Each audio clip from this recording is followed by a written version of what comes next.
Apertura abbiamo ricordato i dati, record di guariti, in calo i ricoveri, 400 vittime. Siamo collegati con la professoressa Ilaria Capua, la vedete, è virologa dell'Università della Florida, ben trovata. Buongiorno.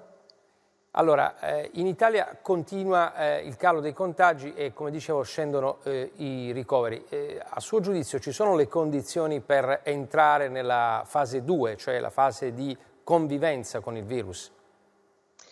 Assolutamente sì, gli effetti delle misure di controllo diciamo della diffusione del virus hanno avuto effetto e quindi siamo riusciti ad addomesticarlo e questo è un bene ed è diciamo l'inizio di una nuova fase. È ovvio che questa nuova fase bisogna mantenere dei livelli di attenzione, ma possiamo dire di aver fatto il nostro e quindi di aver almeno messo sotto controllo quello che sembrava quasi impossibile.